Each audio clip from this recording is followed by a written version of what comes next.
Yes, sir. Yes, sir. Welcome back. Welcome back, everybody. Listen, just tapping in. Got a clip here. Like I've been illustrating in all the last videos, this banking collapse is still continuing, and what is being led on is not truly how bad these things are. These things are much worse than what they're telling.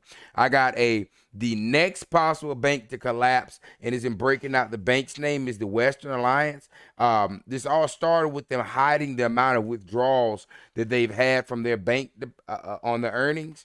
And this is obviously indicating that they are in trouble because they don't want to let the public know how many people have been withdrawing from the stock is down 17%. But check this bad boy out. Then we're going to follow up with some keynotes, some AMC. Hey, it's a banger day. Let's double check in before we lead into tomorrow being Friday. Good Friday, baby. Hey, let's get down to it.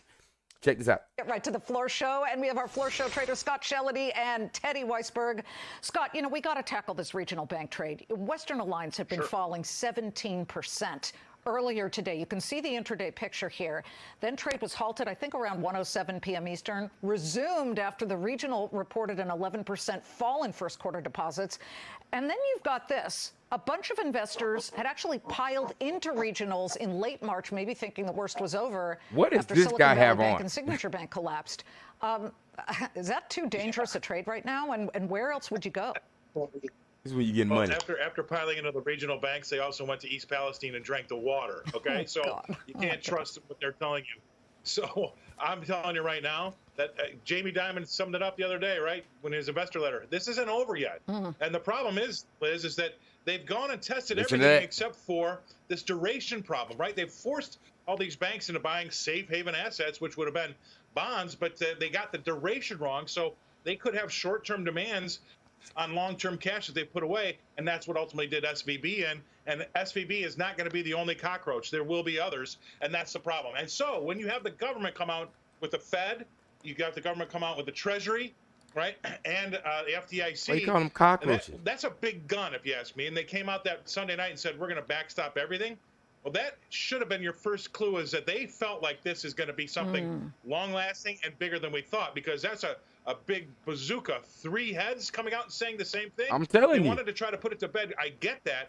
Guys, like we illustrated, there's no way to just cover this up. There's not enough money in the world to insure all these depositors.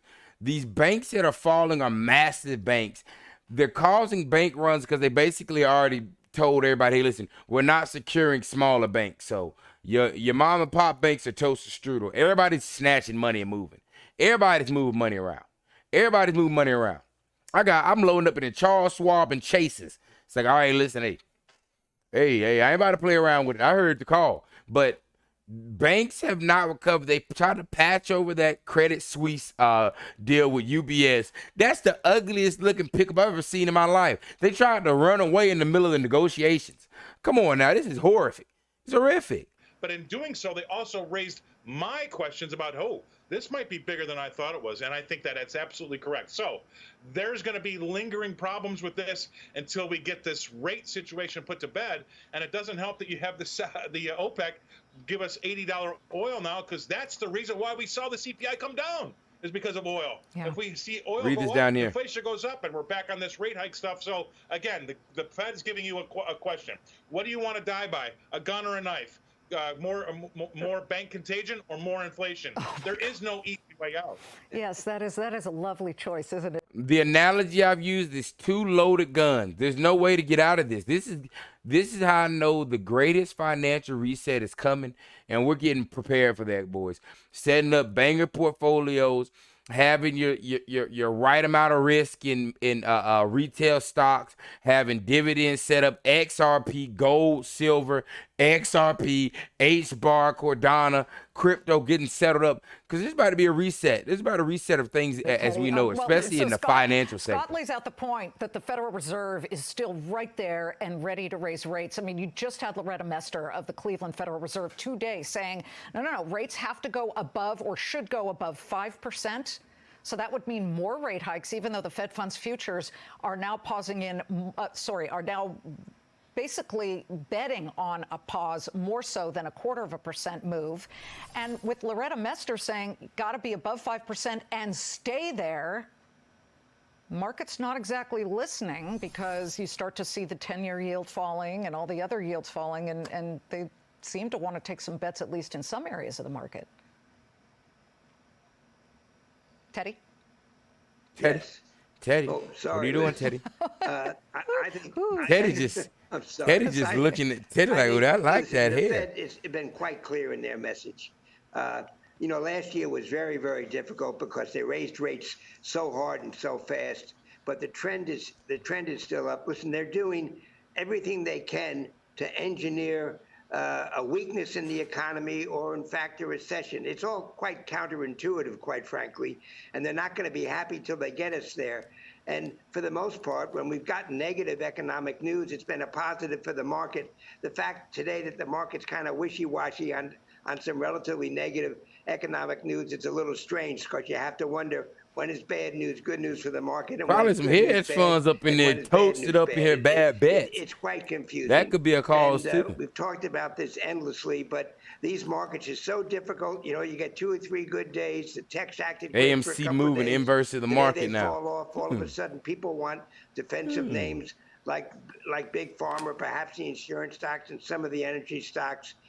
The problem we all have is there is no catalyst out there to support any major upward move.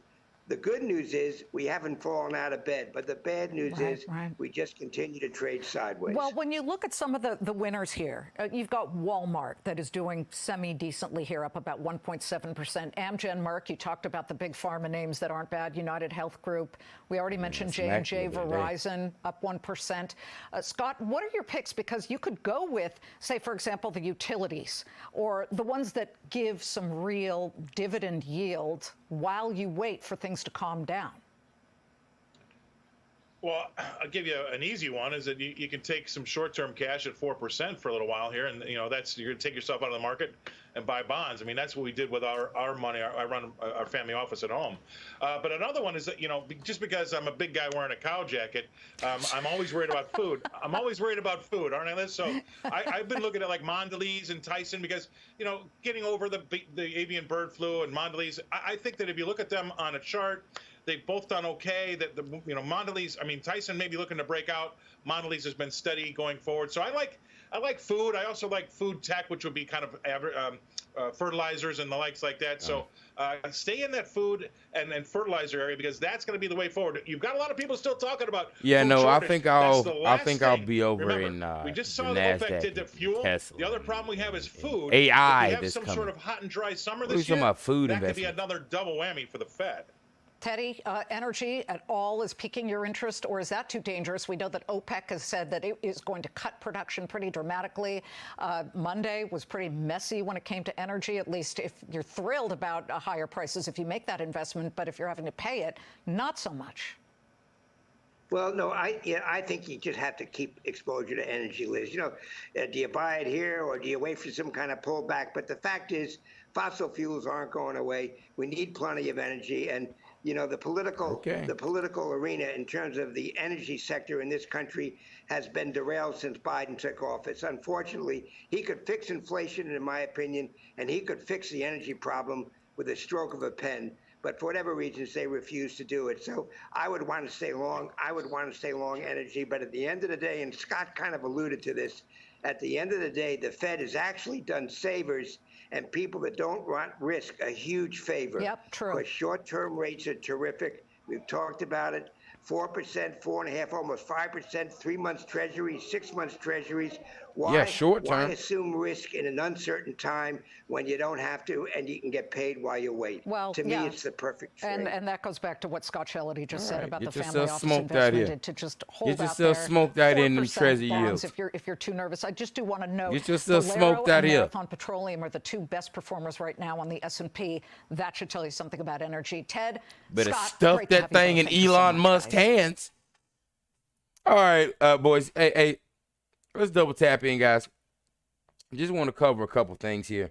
I want to further tap into what I was able to kind of think about or complete my thought from yesterday with the way that it spiked in my thought that hedge funds pre-stepped.